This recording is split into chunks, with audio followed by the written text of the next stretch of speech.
नमस्कार, राहुल का अग्निपथ देख रहे हैं आप। मैं हूं आपके साथ पूजा। कांग्रेस में इन दिनों मीटिंग नहीं, मैनेजमेंट की अफरा तफरी चल रही है। दिल्ली के दरबार में रोज नए राज्यों के नेता तलब हो रहे हैं, लेकिन सवाल वही पुराना है, पार्टी बिखर क्यों रही है। अब देखिए, बिहार कांग्रेस के सभी विधायक और वरिष्ठ नेता दिल्ली बुलाए गए। बयान चाहे जो दिया जा रहा है, लेकिन सच्चाई यही है कि दल बदल का डर कांग्रेस हाईकमान की नींद उड़ा चुका है। तो वहीं पंजाब कांग्रेस की सुलगती आग भी दिल्ली तक पहुंची।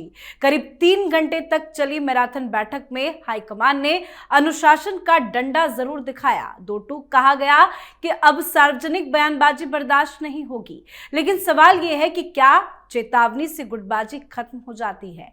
तो वहीं सबसे बड़ा और सबसे शर्मनाक बवाल केरल में फूटा है। शशि थरूर, जिन्हें कांग्रेस कभी अपना बौद्धिक चेहरा बताती रही, आज उसी पार्टी में खुद को हाशिए पर खड़ा महसूस कर रहे हैं। दरअसल थरूर को बताया गया था कि उनके संबोधन के बाद सिर्फ राहुल गांधी बोलेंगे, सीनियरिटी बनी रहेगी, सम्मान बचा रहेगा। लेकिन हुआ क्या? तय प्रोटोकॉल तोड़ा गया। राहुल गांधी से पहले कई और नेताओं को बुलवा दिया गया, और जब राहुल गांधी बोले तो मंच पर मौजूद शशि थरूर का नाम तक नहीं लिया गया।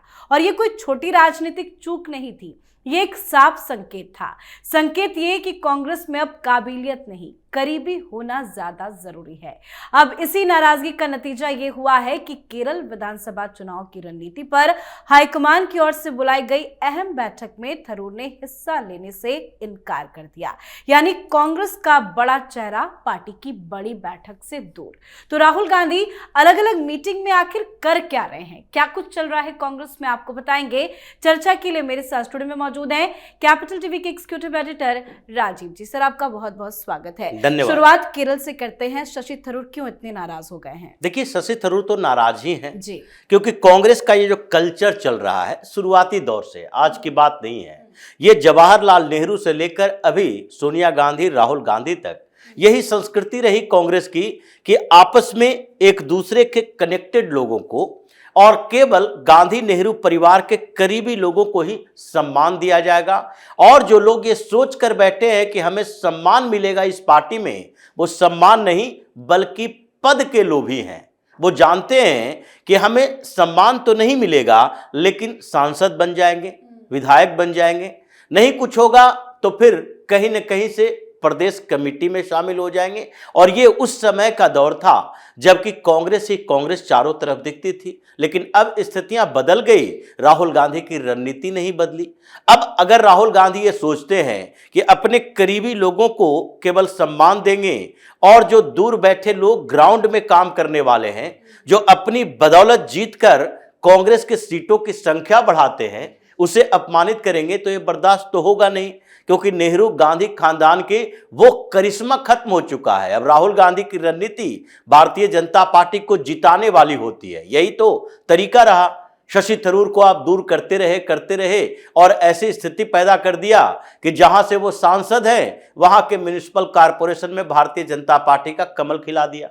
ये शशि थरूर की भी एक जीत है, ऐसा नहीं कि ये भारतीय जनता पार्टी की केवल जीत है। प्रधानमंत्री मोदी ये तिरुवनंतपुरम से कह रहे हैं कि केरल में सरकार बनाने की नींव डाल दी गई है, और ये नींव डालने के पीछे वो सारे हिस्ट्री बता रहे हैं कि कैसे नींव डाली गई है और कैसे भारतीय जनता पार्टी इसी तरीके से म्युनिसिपल कॉर्पोरेशन से बढ़ता हुआ सरकार तक पहुंचती है, स्टेट गवर्नमेंट के अंदर भी। इसीलिए ये शशि थरूर की भी बड़ी जीत मानी जाती है कि राहुल गांधी ने उन्हें इग्नोर करके केरल से केसी वेणुगोपाल को उधार लाया, कर्नाटक में खड़गे को उधार लाया। और दोनों ही राज्यों में स्थिति क्या है?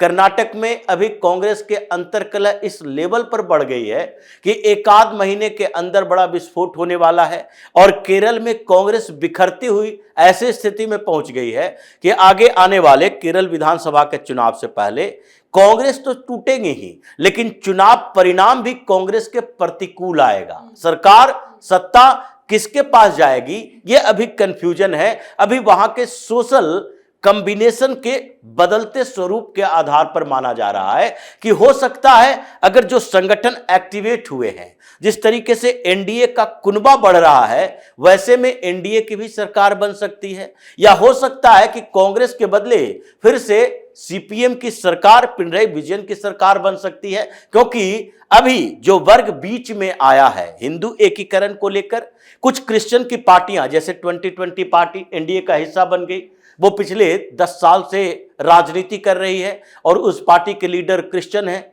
जैकब, और वो भी उन क्षेत्रों को टारगेट करते हैं जहां क्रिश्चियनों की जनसंख्या है। और अचानक से ये नहीं हुआ, क्योंकि इससे पहले जो मीटिंग चल रही थी, चाहे एसएनडीपी की हो या नायर सर्विस सोसाइटी की हो, इन सबकी मीटिंग में यह बात तो तय मान लिया गया कि हम कांग्रेस के खिलाफ जाएंगे, क्योंकि कांग्रेस का वहां मुस्लिम लीग के साथ गठबंधन है। तो कांग्रेस का विरोध तो करना है, लेकिन कांग्रेस का विरोध करेंगे तो जिताना भी तो किसी को पड़ेगा। तो अभी अलग अलग क्षेत्रों में जो सेक्टर में बटा हुआ है, साउथ केरल में क्या होगा, सेंट्रल केरल में क्या होगा, नॉर्थ केरल में क्या होगा, और कहां किसके पक्ष में वोट देना चाहिए, हिंदुओं के एकीकरण के बाद, क्रिश्चियनों के साथ साठगांठ के बाद, जो ये एसएनडीपी और नायर सर्विस सोसाइटी के बीच अलायंस की बात चल रही है, और एसएनडीपी की है एक पार्टी बनी है अपनी, यानी कि नटेशन के बेटे की तुषार वेलापल्ली की पार्टी, भारत धर्म जनसेना, जो भारतीय जनता पार्टी के अलायंस पार्टनर है। तो इन लोगों ने जो पिछले 2-3 मीटिंग की, उसमें यह कहा गया कि देखो, मुसलमान टैक्टिकल वोटिंग करता है पूरे देश में। टैक्टिकल वोटिंग मतलब हमें हराना किसे है यह पहचान करनी पड़ती है, जिताना किसे है यह ग्राउंड में तय करना होता है। तो हराने वाले पार्टी तो पता है कि जैसे मुसलमान टैक्टिकल वोटिंग में बीजेपी को टारगेट करते हैं कि हराना बीजेपी को है, समर्थन किसे करना है तो कभी टीएमसी को कर दो, कभी वामपंथियों को कर दो, कभी अरविंद केजरीवाल को, कभी उद्धव ठाकरे को, कभी किसी भी पार्टी को समर्थन करने से पहले ये केवल सोचो कि भाजपा को हरा रहे हैं। उसी तरीके से केरल में इन लोगों ने हिंदू एकीकरण योजना जो बनाई है, उसमें इन लोगों का मानना है कि नायर सर्विस सोसाइटी यानी कि नायर समुदाय, अपर कास्ट, और दूसरी तरफ एजवा समुदाय का एसएनडीपी, ये दोनों मिलकर अगर जितने भी हमारे संगठन के लोग हैं, ये मानकर चले कि हराना कांग्रेस और मुस्लिम लीग के गठबंधन को है, जिताना अलग अलग क्षेत्रों के कैंडिडेट की स्थिति पर डिपेंड करता है। कहीं वामपंथी पार्टियों को सपोर्ट करो, कहीं भारतीय जनता पार्टी को सपोर्ट करो, और इसीलिए ये अभी समर्थन को लेकर पूरी तरह से अपनी स्ट्रेटजी क्लियर नहीं किए, लेकिन विरोध तो पता हो गया है कि कांग्रेस का विरोध करना है। इसीलिए शशि थरूर अब वेट एंड वॉच की नीति अपनाए हुए हैं। वो देख रहे हैं, तिरुवनंतपुरम से सांसद हैं और आगे भी सांसद बने रहने के लिए उन्हें कांग्रेस के सहयोग की जरूरत नहीं है। लेकिन आगे वो स्टार प्रचारक किसके बने?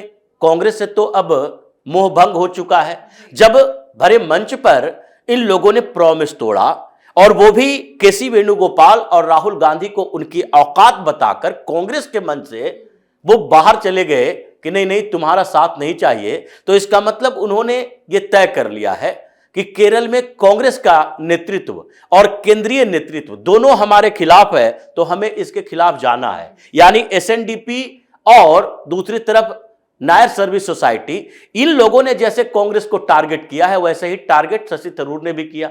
अब इन परिस्थितियों में शशि थरूर को यह देखना है कि वो वामपंथी पार्टियों के साथ जाए या फिर वो भारतीय जनता पार्टी के पास जाए। अब वामपंथी पार्टियों के साथ इनका जाना बड़ा मुश्किल दिखाई पड़ता है। वैचारिक भिन्नता भी है और उनकी अपनी रिजिडिटी भी है कि कैडर बेस्ड पार्टी है, इसमें वामपंथी माइंडसेट वाला व्यक्ति होना चाहिए।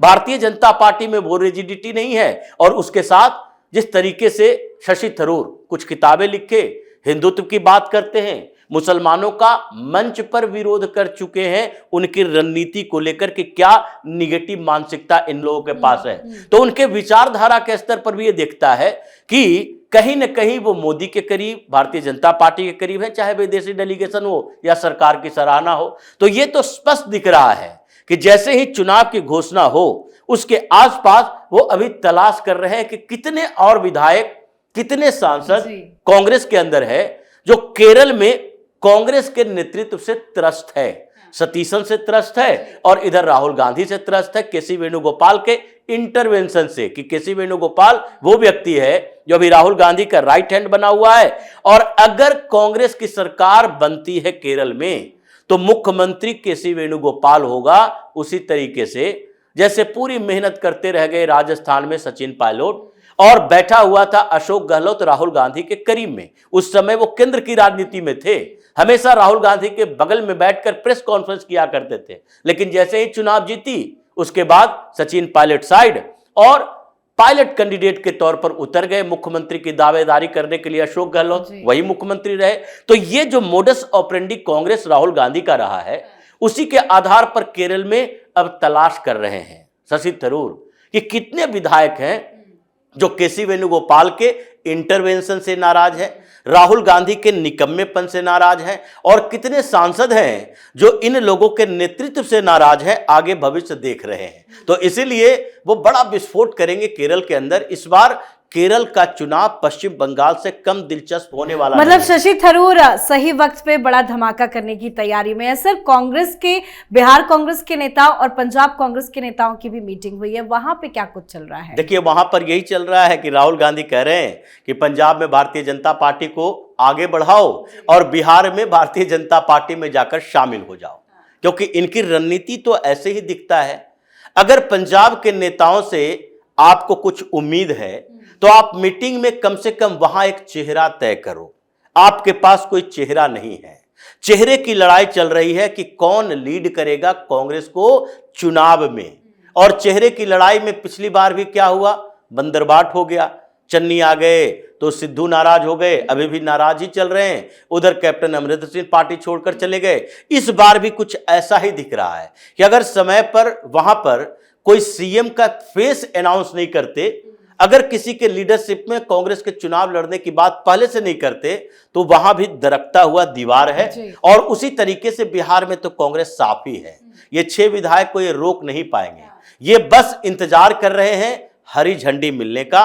क्योंकि भारतीय जनता पार्टी हो या जनता दल यूनाइटेड हो, इनकी सरकार इतनी बड़ी बहुमत के साथ है कि किसी पार्टी के विधायक तोड़ने से सरकार पर फर्क नहीं पड़ेगा। इसलिए इंतजार कर रहे हैं सही मौके का कि किस तरीके से उन 6 विधायक को अपने साथ लाएं, एडजस्ट करें कि आगे भी कुछ समय तक वो हमारे साथ रह सके। ऐसा ना हो कि चालाकी करके कुछ पद के लोभ में, मंत्री बनने के लोभ में ये स्विच ओवर करें। बिल्कुल, बहुत बहुत धन्यवाद सर समझाने के लिए। धन्यवाद। तो कांग्रेस में इन दिनों मीटिंग का खेल चल रहा है। जिस तरह से अलग अलग राज्यों में उथल पुथल मची है, उसको लेकर कांग्रेस आलाकमान को मीटिंग बुलानी ही पड़ी। वैसे हर राज्य की कहानी अलग अलग है, लेकिन जड़ एक ही है, राहुल गांधी का नेतृत्व। मीटिंग में भले राहुल गांधी मौजूद रह रहे हों, लेकिन अब कांग्रेसियों को भी समझ में आ चुका है कि राहुल के बस में अब कुछ भी नहीं है। तभी कोई राहुल गांधी को नेता मानने के लिए भी तैयार नहीं है, और ये बवाल राहुल गांधी के कंट्रोल के बाहर होता भी दिखाई दे रहा है। तो कांग्रेस की ताजा स्थिति पर आप भी अपनी राय कमेंट करके लिखिएगा। देखते रहिए कैपिटल टीवी। नमस्कार।